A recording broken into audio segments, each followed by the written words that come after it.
Hello, am I audible? Can you just message me and let me know if I'm audible? Hello, hi, I'm great. Am I audible, right?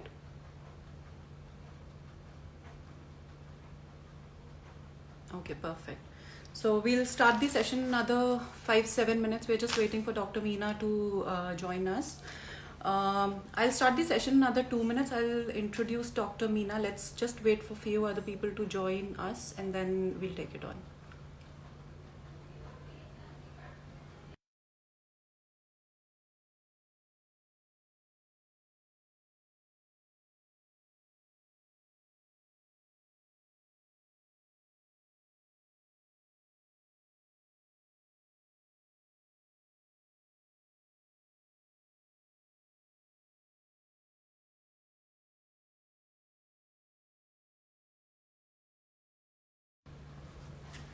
So, hello everyone. I will, in the meantime, let's wait for Dr. Meena to start. In the meantime, let me just introduce Dr. Meena. Okay, so first of all, thank you for joining us, and I'm sure it's going to be a very knowledgeable session for all of us.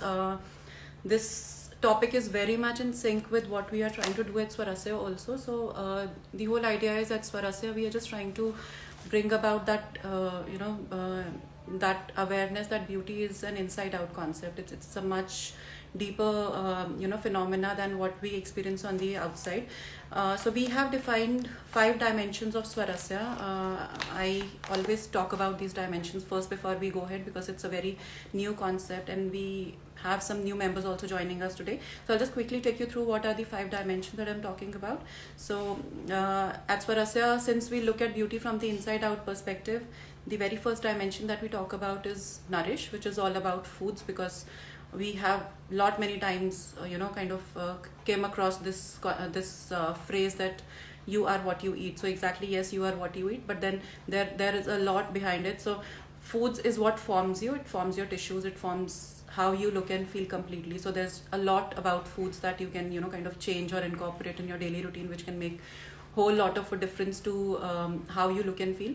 Then our second beauty dimension is body work, which is of course exercise is one part of it, but then apart from exercise we also talk about the concepts of self-care, which so precisely the topic that we have picked up today is more about that revolves more around the concept of self-care from body work, because Ayurveda is all about self-care. It's about self-care from all the perspectives that you can think of: physical perspective, mental perspective, emotional perspective, spiritual perspective. All of these concepts come together and in Ayurveda when we talk of beauty inside out. So the second dimension that we have under Svarasya is body work, which constitutes exercise, skincare, self-care and sleep. The third dimension that we talk about is emotions. Why emotions? Because emotions have a very strong impact on how you look and feel. In case you would want to go deeper into what I'm saying about how emotions can be related to your beauty, please go and check out our YouTube free webinars that we've done on these 5 dimensions. 3 of which are already done and 2 are in the pipeline. We are soon conducting the other 2 sessions also. So these will give you a deeper insight into what I'm talking about from the emotion perspective, how it makes a difference to your entire how you look and feel. And then we have the fourth dimension, which is self-realization, which is the bigger science, how you bring all these concepts together, like how do you bring foods, body work, how do you join all these concepts, how do you get onto that path of joining all these concepts is what self-realization is all about. Hello, Dr. Meena. Hi, how are you? Hello, I am. Am I audible, Dr. Meena? I can't hear. Am I not audible? Hello? Dr. Meena, can you just rejoin again? Because I think our audience can listen to us.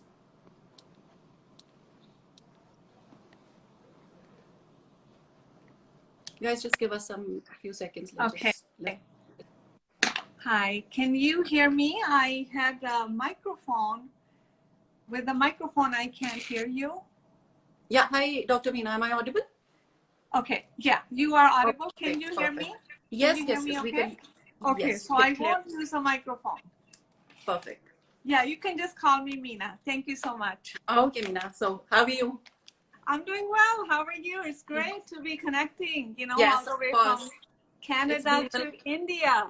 Yes, and it's been a long time. I had been trying to just connect with you, but there was, there was no common reason or a common platform that I could think of connecting, and this just came up. So I thought maybe, why not just go ahead and have a conversation with you, since you come with such a broad spectrum of knowledge from Ayurveda.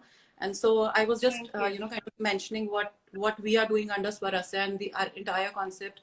We are just trying to bring about this awareness and revolution that beauty is not an outside concept. It's an inside out concept. So how Yeah, we, right? So, and I guess there is no bigger science than Ayurveda, which understands this concept at detail than any other science ever. absolutely. Absolutely. Yeah, so that was the whole idea. We thought, let's just, kind of get live with you and try to understand these concepts in much more detail. Like, since, I mean, I am myself studying Ayurveda, but then I don't think I am where you are right now. I do understand there are, three concepts under Ayurveda that defines beauty from three different perspectives, Rupam, Gunam, and Vayastya. So we would really want to understand from you in a very, understandable way and practical implementable way, what are these three terms in Ayurveda all about from beauty perspective, and how one can just start walking that path of Vayastya, which is about ageless beauty, that I believe they understand as ageless beauty in Ayurveda. So before I hand it over to you, I would just I was just talking to the audience, telling them our concept. Like, we've divided, we are taking ahead Svarasya from 5 different dimensions. So we talk of foods, which is the nourish dimension. We talk of body work, which is about self-care, skincare, exercise, and sleep. All these factors coming together. The third dimension under Svarasya that we talk about is emotions, because emotions have a deep impact on what shows on outside on your skin and your body altogether. The fourth dimension that we talk about is self-realization, which is more of a deeper yogic concept, which is about knowing yourself at a deeper level. And the fifth dimension that we talk about is energy. So if I kind of consolidate all these 5 pointers together, it is nothing but the concept of Rupam, Gunam, and Vayastya. So I guess that's where this energy happens. And over to you now, if you could just help us understand how beauty inside out happens, as per Ayurveda. And before Thank you. that, Yeah, introduce thank you so yourself first. much. Yeah, you already, covered it in such a beautiful way. And as you know, Ayurveda is such a bigger and a broader umbrella, but it's also a very deep dive into the study of self or consciousness, however you want to use the term. And it really kind of debunks all the myths that especially women surround themselves when it comes to beauty. And so in the Western science, beauty or Western culture, beauty remains an external concept. Beauty remains to be, the products that we can use. It's more about the appearance. It's more about how we look. But in Ayurveda, as you know, it's not, it's how you feel. And actually that permeates through how you look. And it may not compare to the standards of beauty that we have in the Western culture, even in the Indian culture. Exactly. Even in the culture nowadays, it doesn't compare up to that. But again, you need the eyes to see it. So beauty is in the eyes of the beholder, right? If we, and if we are looking at just the outside parameters, the shape of the body, the color of the skin, how the hair and the makeup and etc., that's one thing. But when beauty is from inside out, it's a very different. You need eyes to see that. It's more about the inner radiance. It's more about, you talk about the self, it's more about the self permeating through every layer of your being, right? And one of the things that you mentioned is how you feel. Like, you can read people's facial expressions as to how they are feeling inside or who they are on the inside, regardless of how they may appear. They may appear to be model-like on the outside, but you can really tell through the expression, the facial expressions, the tone of their voice, the body language, or the if you look into their eyes, you can tell the inside feel. So no amount of external products or the external beauty can hide that, or enhance that. So so beauty being the, inside job is in the eyes of the beholder. It's about how you feel. And when it comes to Ayurveda, so I know you talked about like the three qualities. And I'm going to see if I can translate them into English. So guna would be like the quality of your. So when I think about guna or the quality, I think about the it can go from physical to non-physical. From the physical, it's like the quality of the tissues. It's not that shows up in the x-rays, but it's the quality of the tissues. As you know, in Ayurveda, the tissue, which is like the nerve tissue, when all the processes go through the 7 tissue layers, what you create is ojas. Okay, so ojas is something that Western science cannot discover through any testing. Ojas is the quality. It's the assimilation, the integration, and the synergistic byproduct of all of your tissues working in harmony and the only way the tissues can work in harmony when the mind is aligned with the body. What that means is your words are aligned with what your deeply held intentions or beliefs are. And furthermore, your actions are aligned with with the vibration that you hold inside. So these are very qualitative aspects, and that's why it's so difficult to make sense of it in the scientific world, because there's no point. It's not something that you can prove it. Proof is in the pudding. It's the person telling you. That's the proof.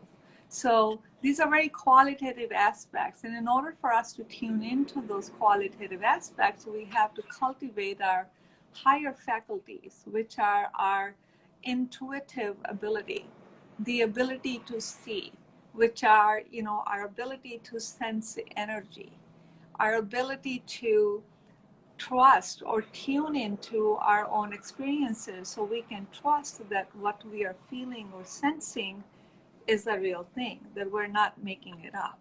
So, right. At the very best, Ayurveda is that science and system that no words can really justify or explain it. It's an experience. And we do our best to put it in words, but we don't do it. Something to be lived on a daily basis rather than just looking for a quick, short-term solution, or maybe just Absolutely. looking at yourself from, self-care perspective, going for a salon treatment or a spa treatment once in a month. Exactly. So it's every single day, the moment you begin your day, how you live through the day and how you end your day, what choices you make through the day, everything adds up to how you look and feel. It's consciousness in action. Right. It's living Veda. Veda is the knowledge. It's the living knowledge, which means you apply it from moment to moment to moment. And it's it's really such a different mindset, because we have the mindset where, we're just driven by the mind or the ego. We're saying, I'm going to do this for 30 days, or give me a plan for 15 days. So number one, we really, we kind of pin ourselves into a tunnel vision, into a hole that we can't get out of. That's right. Because it's a very limited time and it's a very limited way of thinking. And give me these 5 things that I can do today.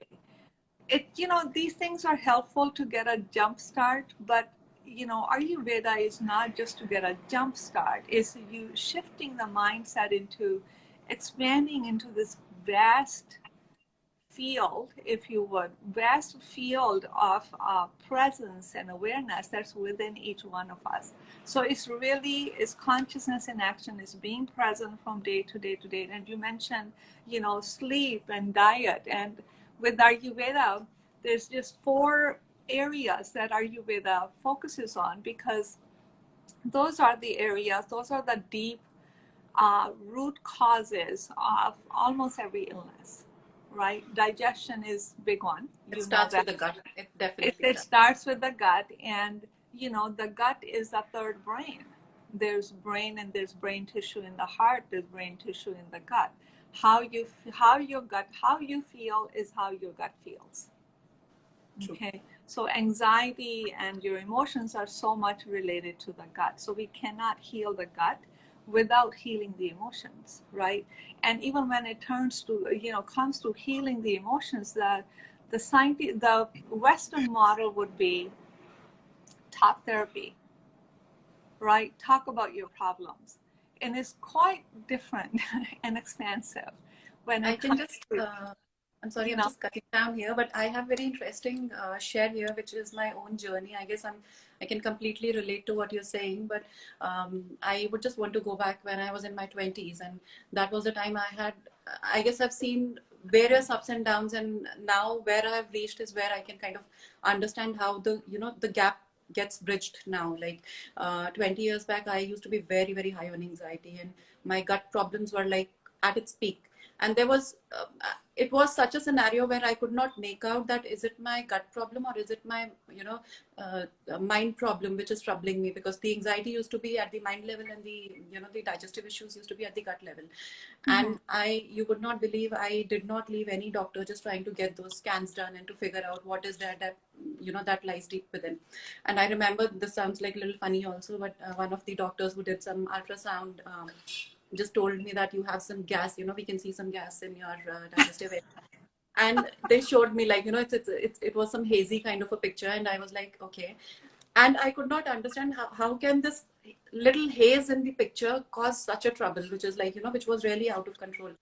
And Yeah. I guess for about 10 years, after that, about 10 or 15 years, I had been struggling with the same problem, just still trying to figure out whether it's a mind problem or a gut problem. It was only when I started studying macrobiotics, and by virtue of my learning, like, it was not something that was intentionally doing, because I knew nothing about consciousness. I knew nothing about self-realization. I couldn't make a connect between gut and brain. I mean, I was completely clueless of all these concepts. So when I started studying and implementing all those concepts, and I guess when anxiety comes, it also comes with a lot of fears. These are like brother and sister Absolutely. coming Yeah. together, right? Mm-hmm. So again, by virtue of anxiety came different kinds of worries and different kinds of fears. So it was a total package coming in together.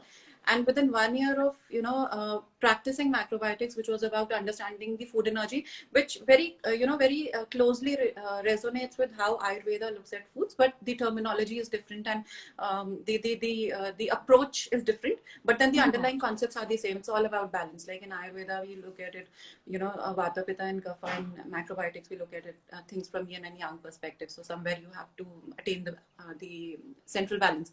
Within 1 year, it was such a miracle. I mean, my entire that's where my healing also started. Within 1 year, my anxieties, fears were all gone automatically, which no other doctor could ever heal. And it was not something that was intentional. It just happened to me, It which just I happened. realized Yeah. over it.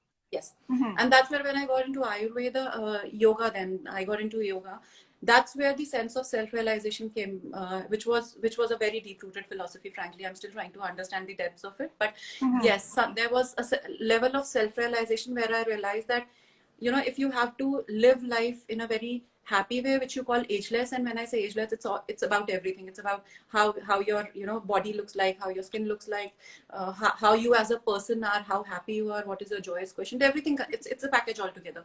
And if you have to achieve that state, there is no shortcut. It's not about calorie counting. It's not about getting into those mindless fitness regimes. It's actually about working on yourself every single moment, every single day, following a different pattern, working on yourself, and that's where you achieve it. So I guess where I could achieve it took me 7 to 8 years, where I can say I'm a completely transformed person. But I guess this level of knowledge is something that's very deep rooted and very specific aspect to Ayurveda, and modern world does not understand this. Yeah, I think that they are getting there, because the reason, I think one of the ways that they are getting there is because we have now a lot of mental issues are coming up because of COVID. So one thing is, and people don't understand what mental issues are. They think it's mental. We don't understand it. So this is, one thing I like to highlight is body is the mind. What That's that means is true. body is the antenna for all the experiences that we have. So when we talk about the mind, we tend to point to the brain. We think this is the mind and the rest of it's the body. Well, the whole thing is the body. Mind is mind is the energy. It's the energies of the experiences that we have from day-to-day basis, and they get registered in the tissues. That's right. one of the reasons until the mind is aligned, until the healing is done at the mental, and the mental is energetic. So the energetic and the spiritual, they're kind of intertwined. So until the energetics are aligned with the physical body, the beauty you're not going to see. You're going to be limited to having to use a lot of products to look what you perceive to be beautiful. So mind is a huge deal. So and the body is the mind. The experiences are registered in the body, and so in the Western modern concept, the mental issues are resolved by talk therapy, cognitive therapy. So we're still kind of hovering on the surface, right? That's right. We don't go deeper into this energetic, because mind, mental energy, emotional energy is energy. What are the two principles of energy? You can't create it, you can't destroy it, you can only transmute it. Yes. So if we keep hovering on the surface, getting into talk therapy or cognitive therapy, which is needed, that's, again, there's a usefulness to everything. That's where you begin with, I guess. That's where you begin, and everything can be good for somebody. But, when we're looking at really the real deal and going to the root cause and becoming one with the truth of your existence, then we really need to look at the energy. So the energy can be created, can be destroyed, it can only be transmuted. So it's way bigger than talk therapy. It's a very big concept. It's about healing. It's about healing and transmuting that energy. So for example, you talk about fear and anxiety. It's just energy. And what do we do with that? We want to transmute it in a way so it transmuted to its highest expression. The highest expression of any energy is love. Love heals. That's the biggest energy. Here's again another big concept. We are coming from a place where we thought love is romantic love, personal love. I love you, I love this. Love is a state of being. Love is actually, I talked about consciousness in action. Love is consciousness in action. Love is an energy. Love is a field of existence. So if we can transmute, and that's where the healing work, that's really where the beauty lies. Because the beauty then shows through your eyes, through the radiance in your being, through your smile, through how you interact with others. And because of this misunderstood concept of beauty, we can thank all the marketing companies for product pushers and whatnot. What I was going to say is, if we step back and go a little deeper, we actually will find the results. We'll get the results. There's so much conditioning around beauty. There's so much, women especially, they beat themselves up. They're struggling with weight loss, to look better. Everybody wants to look like when they were in college days, right? So we talk about, aging and graceful aging or timeless beauty. So timeless beauty has nothing to do with the wrinkles or lack of wrinkles in your face. It has nothing to do with what the natural process that your tissues are going through. It has to do with the light that you're shining through your magnetism you are attracted. It's a magnetism, exactly. And because of this misunderstood concept, women, when I talk about women beat themselves up, so there's there's an inner dialogue that's going on between you and your cellular structure, right? You don't like the body because you want it to look a certain way. So even if you're not using the words, but the vibration that your relationship with your body is not a healthy relationship because you don't like it. You hide it, right? Because And I there's a guess that concept. drags you more Yeah, towards aging in the long run. exactly. And then when, your cells are listening, your cells are alive beings. I tell people, I'm like, think about these little people with arms and eyes and things. You've never like even visited them and said hello to them. They're waiting for instruction. But they're getting this muffled sound of, we don't know what to do. We don't know who we are. We don't know what we're supposed to do because you're not connecting. So when you connect, they're like, oh, talk to your cellular structure. Dear cellular structure, we're aging this way.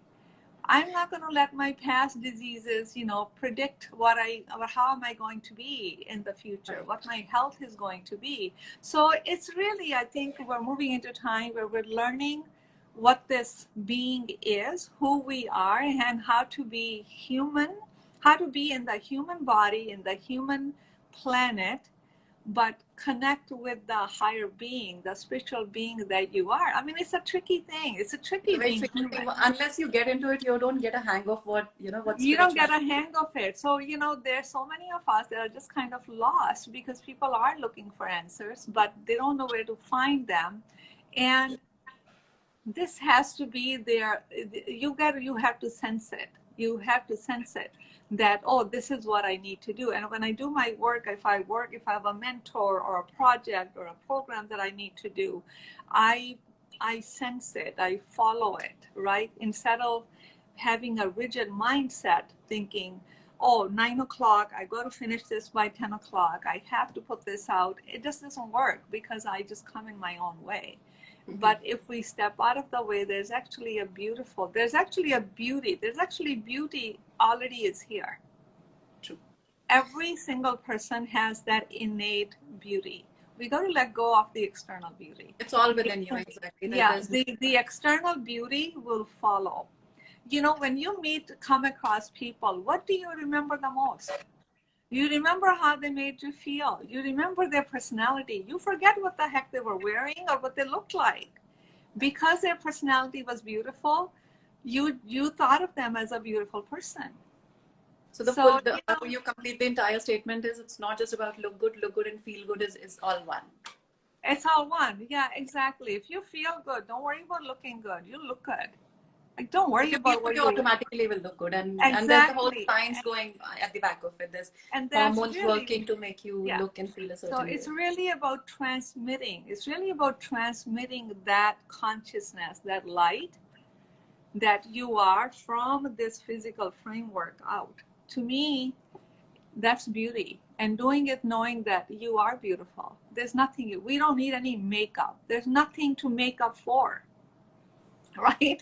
Right? It's like makeup and products. I mean, there's nothing to make up for. And having said that, women have a need to kind of put ornaments and jewelry. I mean, I've got jewelry on. I put a light makeup on.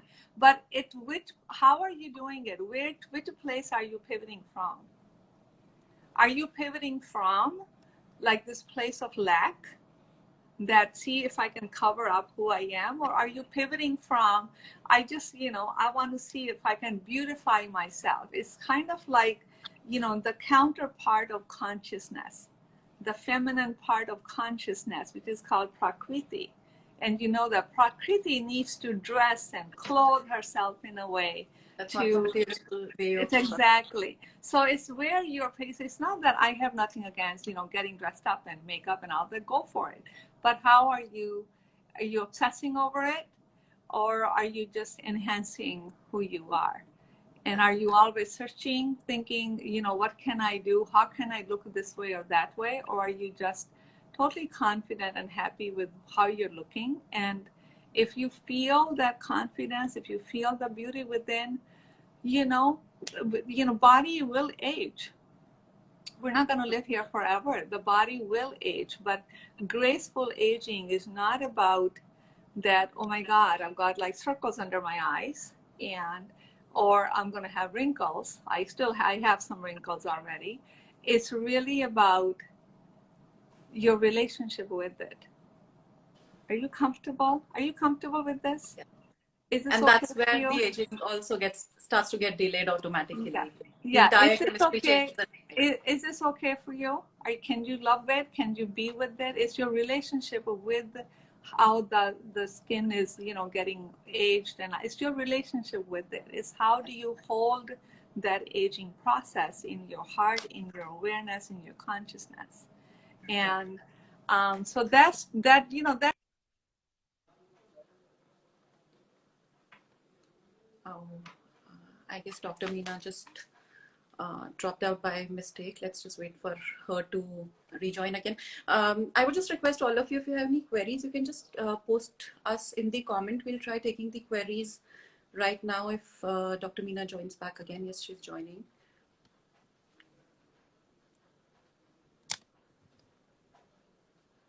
She should be there in another few seconds. I'm Yeah. back. Yeah. Okay.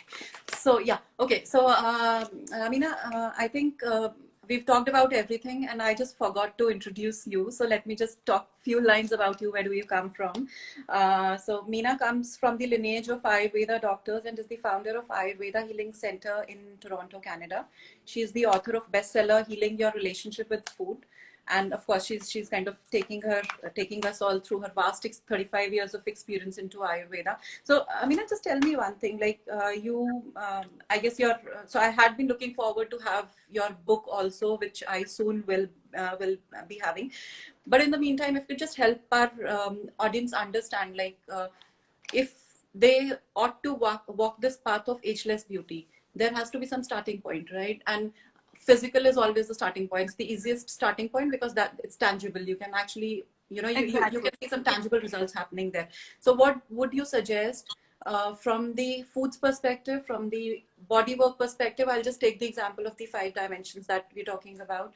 From emotions perspective, from self-realization and energy perspective, what should be the starting point for the for a lot of women to start walking this path, starting to get in love with themselves, starting to see those tangible changes happening to their skin and hair and weight, and then gradually moving on to this path of self-realization, which is the ultimate science of keeping that aliveness within you for a very long time. So if we can have some practical Yeah. tips from you on that.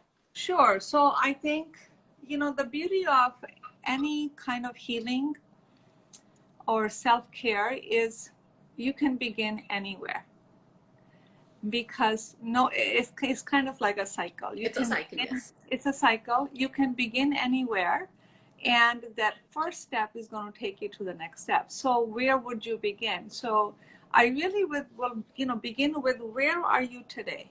What that means is just glancing on the surface layer of your life, of your being. And most people know things that are troubling them, or things that they're doing they wish they were not doing, right? But they just, there's confusion. They think that they have to undertake this huge project or a task, which they cannot take. Nobody can take that. So it's really about starting with one thing, one simple step. So could it be, you can either start with, one thing that you can eliminate from your diet. Sometimes that creates a little bit of a stress because it's like letting go. Suppose it's coffee, suppose it's your potato chips, or suppose it's wine, suppose it's, sugary snacks. So it's like, oh my God, I love those, I love those. So there's a stress. But I always say is, what can you add in your life? As far as diet, can you, where do you see there is a gap? Maybe do you need to just hydrate more? Maybe you need to just eat at a regular time, right? Maybe you can make sure that you're not eating past 8 o'clock or past a certain amount of time, right? Or maybe it's about starting the morning with the right, like you talk about the alkaline drink, like a green juice or something like that, or just even lemon water. Lemon I have water. a very interesting input here since we're talking foods. If I talk of my journey, starting from the point where I was totally clueless where to start with, and For me, it just started randomly. But then I guess my journey started with the foods, frankly, because Yeah. for me, it was a part of my learning. So I think like food is Yes. very tangible. We are very alarmed. You know, there's a lot of our mental attention is going towards food because there's a lot of cooking videos and people are at home. There's, you know, food is everywhere around us. The more So that's complicated we are, I guess, the more complicated the foods, the more complicated and we are. actually, you know, with the food thing, with the food too, because of so much information, it's become complex. Yes. Because if you're constantly watching those how to make this and that videos, you kind of are getting disconnected. So I really go back to the very basics. I tell people, you don't need to make this exotic dish, right? It's really simple as, you know, for example, like take vegetables. What can you do with them? You can eat them raw, you can steam them, you can put them in soup, you can cook them by themselves. So there's no mystery. Really, for that, you don't need a recipe. You don't need someone to tell you what to do. And cook always with any, you know, in India, that's not a problem, digestive spices. So the 4 digestive spices are fennel, cumin, coriander, and turmeric. And that's very common in India. One of the problems in India maybe is that overusage of spices. Yeah. And same spices going in, you're overspiced. So that can create like inflammation and disturbance in the energy. So it's really thinking about more spices as medicine that are going to help you digest the food, repair and restore the gut, right? So, and going back to the basics, you know, there's nothing more basic and pure and just wonderful than an Indian meal. Just your simple vegetable dish, you know, dal and chapati. It's the simplest thing. And I always tell people, for your gut, keep it simple. The gut should be able to recognize what the heck it is that you're eating. It can easily digest it, so it can extract the nutrients from it, and it can process it through the system. There's no point of making it complicated than, you know, sometimes like in the Western culture, there's a big thing about one dish meals. You put everything, you throw a bunch of cheese and butter and some spices and you stick it in the oven. Well, I'm not a big fan of that. It's like, yes, it looks really yummy. It may seem really, you know, easy to make, but you have to think about the post-digestive effect. Yes. So it's, again, you know, food is not limited to the taste buds. It's really about what it is doing when it goes inside of you. And can your body recognize it? Because it has to recognize this in order for it to know what enzymes to secrete to digest it. If the body can't recognize it, it's like, well, you know, I don't know what to do. Let's just leave that. And that's undigested food. That's toxicity. That's weight gain. That equals every disease because it gets circulated in the bloodstream. So I'm always a simple. Keep it simple. 1 or 2 vegetables, a simple soup. Don't worry about, you know, some people are now developing this gluten sensitivity. It's because what they have done to the gut, right? You know, simple, like a simple chapati. I don't want to eat gluten. Gluten is in everything. Gluten is in vegetables. I mean, you need that. There's a protein that you need. The body needs some kind of a gluten to glue the food together, to form a bowel so that it can move through the system. You can't just have smoothies and vegetables because it'll go right through you. It needs to be absorbed, and in order for it to be absorbed, you need something else. Like for protein to be absorbed, you need a carb, right? Just simple dal and rice. Here's your simple, perfect meal. So I always think with life, keep everything simple, and we can get drawn into the complexities and the abundance and so much information, thinking, oh my God, we've got to do it all. That's crazy making. Nobody can eat all the things that are required these days. There's all these nuts and seeds, and there's smoothies, and there's green things, then there's this. I mean, it's not possible. And then there are all these herbs. And that's an additional stress, I believe, because then it's on an the right side also stress. just thinking what to do. It's an additional stress. And when people work with me on the diet, they think it's going to be complex. I start with where they are and tweak it. tweak it a Exactly. little bit, That's the way. simplify it, because there's someone inside beyond the mouth that it has to look at what you just put in. And you better make it recognizable. Yeah, so I can just add on here, like when again going back to my own journey, one point that you just mentioned, I guess I can completely relate to what you said. Once you have consumed the foods, it's not the taste that you have acquired while consuming the foods, but immediately when you are done with it, how do you feel? How do Once you you're feel? done with the meal, how do Exactly. you feel? Yeah, So exactly. if you start connecting to that feeling automatically, you will make sure that your meals start to become really simple. And the simplicity is what is going to keep your gut clean. That's what is going to, Absolutely, you got give it. And your the blood feelings, the yeah, nutrients, and that's what is going to show on the outside. absolutely. Gut is You know, when people come and tell me, should I eat this? Should I eat that? I'm like, eat it, then tell me how you feel. Exactly. Then So you it's have that to feeling trust that makes you. Yeah, don't worry about the numbers and the tests. That's a very limited scope.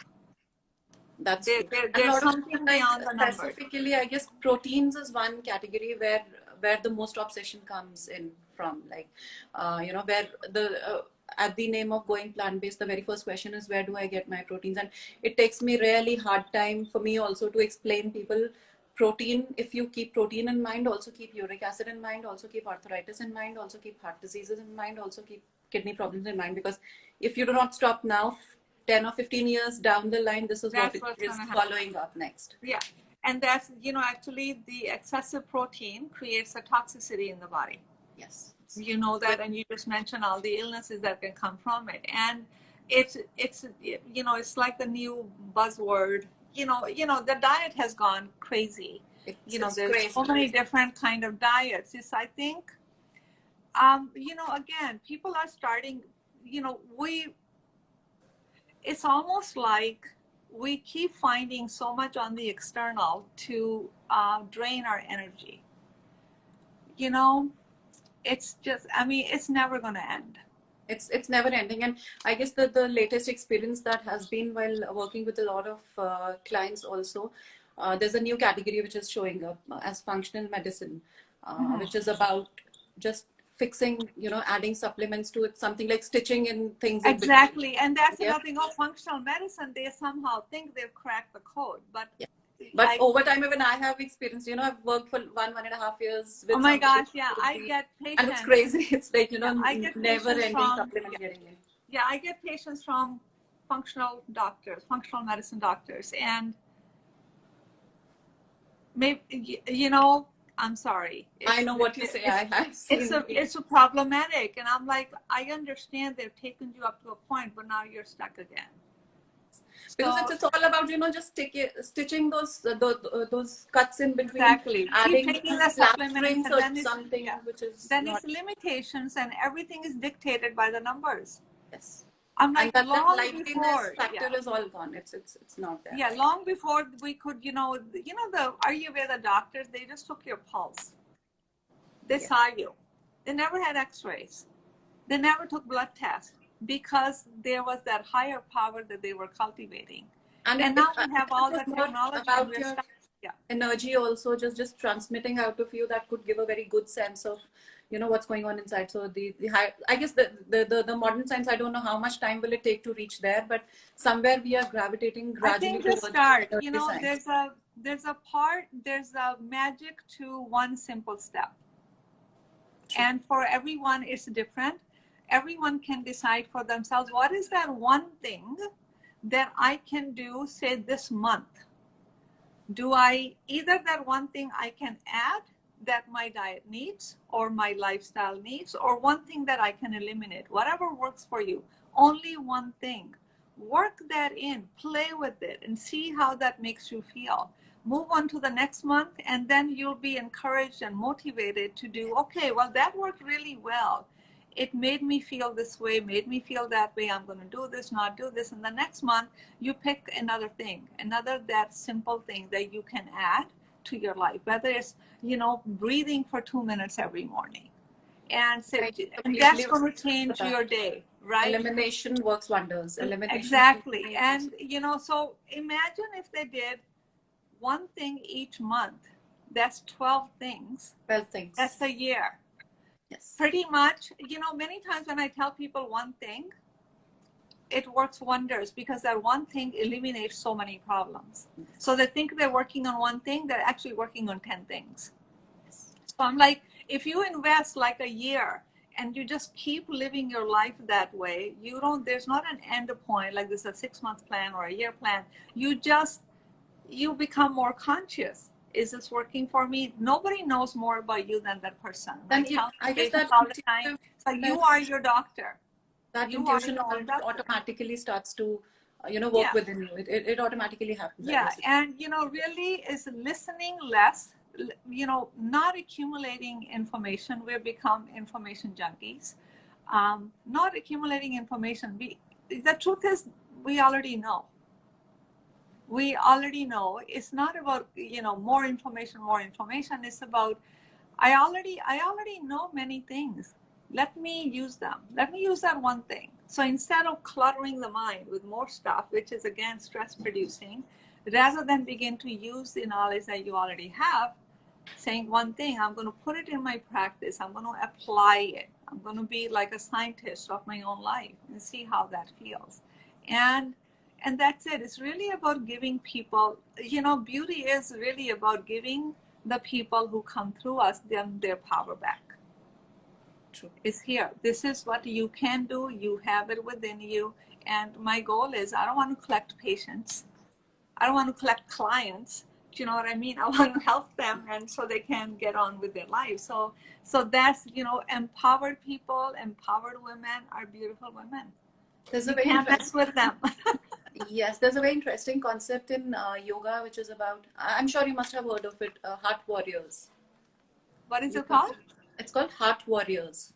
Heart warriors, yeah. Yes. So this concept is all about, gradually working on yourself in a way so that you become a vessel of love. And that's where, you kind of transmit your energies from your heart rather than from your brain. So it's about starting, exactly. And it's a journey. Yeah. You start with the physical asanas so that you kind of build that strength and improve upon your circulation, improve upon your heart health, improve upon your internal, basically, flexibility and all the areas which connect you all together through the body to the heart, strengthening all that area, making all those channels, opening up all those channels, and then gradually moving on as a step more towards understanding your emotional side, and then gradually moving on to self-realization. And absolutely. And for some people, that first step might be, I am doing everything that I'm doing. My diet is really good. I exercise, but something is off, right? Maybe that's something is, I guess, that's the feeling factor. Yeah, that something's the feeling factor. Something is telling you it's not, something is not right. Yeah, let's go ahead, because they're not connecting the dots. They are kind of mentally, in a regiment way, doing the diet and the exercise, but the connection isn't there. Connection is missing. Connection isn't there. So that's when, maybe a meditation practice, a reflection practice. You can journal 10 minutes every day. They can begin with that. There's so many. Right, and then that's going to help you connect, and then you realize it's not about the diet. Yes, it's not about the diet. It's not about the diet. It's really about you, the truth of you that you are going to bring forth in what you choose to eat, what you choose to put into your mind. So it's just such a deep, transformative field area. So I guess we are about 10 minutes to go, kind of end the session. So there are a few questions that our audience had for you. So I just made a list of those. If we can just take those quickly. So one of them asked, how can a newly turned mom with a C-section can reduce weight with Ayurveda? If you have some quick tips for somebody who's gone through a C-section and trying to lose weight. Or one of the things is what happens with a C-section, the tissues gather at the incision. Mm-hmm. When the tissues are gathering at the incision, there's a disconnect. So many moms after C-section, they don't even feel that part of the body. That's do a massage there.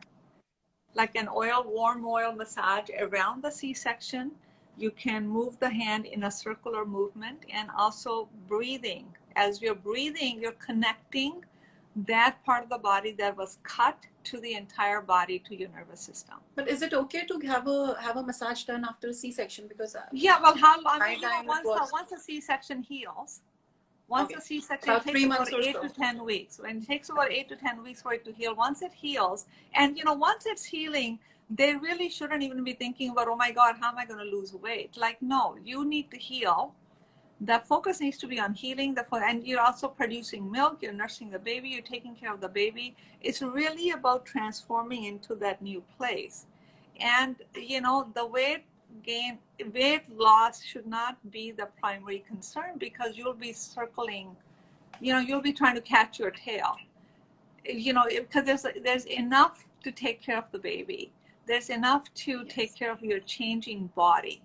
So, but I guess over a certain time, body itself takes care of itself. Body itself, and nursing. When you're just nursing and tuning into your motherly instincts, and then after 8 weeks, when the cut is healed, I really recommend the oil massage and breathing while you're doing it, so you connect the part that was cut to the whole flow of circulation. Because that's what happens with any surgeries. There's a disconnect. There's the tissues gather, and that can cause further problems, and the women will just gain weight below the line where the line was cut, and that part is not even sensitive. They can't feel anything. So to really regenerate and to create the flow is to use the massage technique. That's a nice tip. I think I've heard it for the first time. I wish I would have known this in my So, okay. So the second question is how to tackle hormonal imbalances like PCOS and PCOD in Ayurveda. How do you look at PCOD and PCOS in Ayurveda?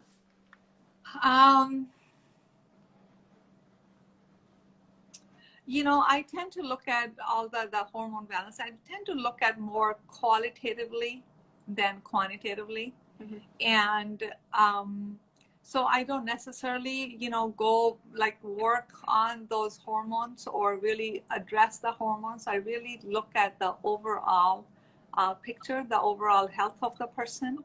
And the hormone balance, it is achieved as a byproduct. As a byproduct. And as a byproduct, instead of just thinking like I'm not a big fan of hormone therapy or anything like that. And the same thing happens like, even in menopause, which becomes a medical event here. It's not a medical event. And just understanding where the body is getting the estrogen from. So I tend to look at qualitative factors of life, and the hormones are balanced as a result of it, rather than pinpointing them and kind of addressing them directly. Yes, I guess it's more of a modern way of looking at it. It's more of a fragmented way, but if you it's a fragmented way. It really is a fragmented way. That's why what we have hormone therapy. We have this. It's like it doesn't. You're just stitching those broken parts, but it doesn't work like that. It doesn't make sense to me. It's like it's like somebody will come to me. Well, I don't want to take the thyroid medication. Can you give me a thyroid herb? I'm like, no. This came from, it's related to the liver, it's related to the overdoing, the overexertion. So let's change your lifestyle. Let's change how you're being. And then what happens? The thyroid gets fine, it's functioning. And it's so the more we are out of sync with the nature, kind of. Yeah. And I guess a lot of people, where I see a lot of issues is from the daily routine perspective, not sleeping at time and not waking up at time. I guess we take it very lightly, but I guess that's at the root of a lot of it. It is because there's no harmonizing with nature, yes. Right? We think that we can sleep late, we can wake up late. Absolutely. We're not understanding the ramifications of it. Yes. We're not understanding the timing of the sleep. The sleep, even if you sleep till noon the next day, it doesn't have the same benefit as it would if you went to bed early instead, right? Because we're changing, the Vata, Pitta, Kapha time, how the elements interact, how the elements in your body and what's active in your body and what's kind of wanting to rest in your body. So it's just not the same thing. So I think what has happened is the modernization, the industrialization, the technology, we have forgotten nature. We're trying to outsmart nature. And I often tell my clients, simplicity is complicated. Yeah, It's so simple that it's so we complicated to have. explain and Yeah, understand. man can reach to go to the moon, but I'm sorry, we cannot. We can't oversmart Replicate nature. nature's way of We cannot operation. oversmart nature. We can try, but we cannot. So what works 1,000 years ago on your digestion, what made your digestion better 1,000 years ago, it still is the same thing that Yeah. makes your digestion better. The body is ancient. Like we've got modern, but the body and mind is still ancient. Yeah, Whether or yeah, not technology doesn't mean the nature has changed. True. Your digestion works the same way. Your system works the same way. We're getting better understanding of it. But yes, you need to go to bed on time. You need to get enough sleep. You got to get up in time. So it's just, these are such simple things, but they're not easy things because we are so bombarded with information. Fragmented information, one thing, being highlighted and the Because other. it's a lot of noise, a lot of chit chat, a lot of just noise, a lot of nothing. And people are, so that's why, don't consume that information. Just, you don't need it. You don't need to know it. You really need to know handful of things. You need to know your own And self. follow that and let go of the rest. It's, you have it. You already have it. Simple living, high thinking. Look at the nature. When does the sun set, sunrise? How hard is that? It's been the same time for years. I mean, it's the simplest example that quoted the same time for years. In the middle of the day when the sun is at its peak, your digestion is at its peak. In the morning time, it's a little bit slower. So you antidote that, you oppose that by some activity, by some going for a walk, yoga, or whatever exercise you do. Evening time is to slow down. During the day, we have 3-4 creative hours. That's when you do your projects, your work, and you whatever. Morning, you're probably more alert hours. Get your, projects that require more of you at that time. And there you have it. Simple. Just summarized in one line everything, what it takes to be beautiful inside out. I guess it's very, very simple, but this is the way to go. It's really the simple. So it's like declutter the mind. Declutter the mind. Don't take in information anymore, really. It does a number on our psyche. So keeping things really simple. I think hopefully we're moving into those times. I guess that awareness has started to set in, I guess, which is a very good trend. I guess it's been there in the Western world for quite a long time. It belongs to India, but I guess Westerners have really implemented it in a very, very beautiful way. And now it's coming back to India from the Western countries. That's how exactly. It's ancient wisdom, knowledge is applicable to the whole planet. It will always be applicable. It has nothing to do with technology. It's the wisdom. It's when you get rid of the clutter. It's the consciousness. It's the wisdom of life. It will never change. So if we can tap into that little by little, by looking at one thing we can add or take away, by just experimenting, being curious. Like, I'm going to do this and I'm going to tune into how it makes me feel. There you connecting with your feeling. I guess that there's no bigger doctor within you telling you what's going on. Really, exactly. And people know, when I work with people, I do a lot of healing work, a lot of counseling work. I really lead them to their own insights. I don't give them the insights. I lead them into their own world, so they begin to connect the dots. Do you see this? Do you see that now? Do you see what you already have? You know what I mean? So it's really taking them to the treasure within. And every single person is born with it. That's true. Every single person can do this. Every single person, even if they're living on the street, can sit in the corner under a tree, close their eyes, and just learn to relax and let go. And feel. That's it. Enjoy the breeze, enjoy the earth, enjoy the chirping of the birds. Simple things like that. That can bring a lot of joy, a lot of beauty into your being, into your presence. So great. Nice session, Meena.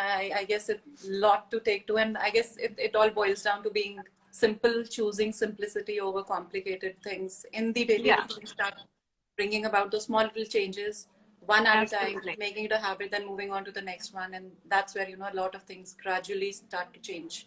Yeah, One don't by one. rush. I mean, we don't need to know it all. We just need to experience it all. And we have time. We're like, just do one little thing, take a few days, weeks, a month, take another Keep thing, doing it, enjoy get the to do it. process. Yeah, enjoy the process and see what happens. Right. So I guess, yeah, we are just in time. And thank you so much, Meena. I guess it's been a lovely Thank session you. being with Yeah, you. thank you so much. Thank you for the invite. It was great to connect It with was you. all So my keep pleasure. up the good work. All Definitely. right. Thank you so much. Thank you. Take care. Thank you. Bye-bye. Bye.